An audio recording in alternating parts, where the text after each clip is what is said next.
आणि आता पाहणार आहोत टॉप 9 मोठ्या बातम्या। वादग्रस्त IAS अधिकारी पूजा खेडकरांचं महाराष्ट्रातील प्रशिक्षण थांबवलं। मसुरीतील प्रशासकीय अकादमीमध्ये 23 जुलैपर्यंत येण्याच्या सूचना। UPSC परीक्षेसाठी पूजा खेडकरकडून 11 वेळा नावात बदल। खेडकरांच्या नॉन क्रिमिलियर दाखल्याची नगरचे जिल्हाधिकारी चौकशी करणार असल्याची माहिती। तिच्या आईवडिलांचा देखील पोलिसांकडून शोध सुरू। मनोरमा खेडकरचा बंदूक परवाना रद्द होण्याची शक्यता।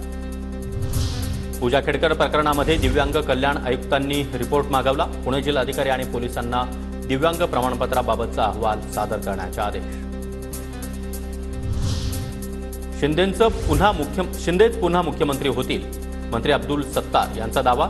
तर महायुतीच्या मेळाव्यातील भाषण ऐकताना सत्तार नव्हते, मंत्र्यांकडून संभ्रम निर्माण होईल अशी वक्तव्य नकोत, दरेकरांचा सत्तारांना सल्ला।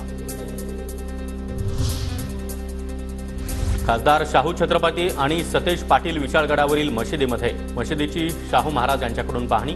दगडफेक आणि अतिक्रमणावरील कारवाईनंतर शाहू छत्रपती विशाळगडावर।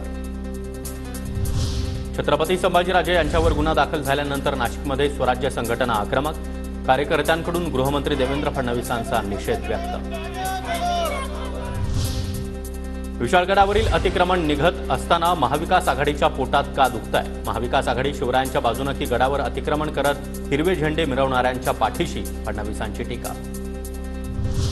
विशाळगडावरील हिंसाचारामध्ये भिडेंचे कार्यकर्ते असावेत, भिडेचे नको तेवढे लाड झाले आहेत। विशाळगड हिंसाचारावरून जितेंद्र आव्हाड यांची टीका।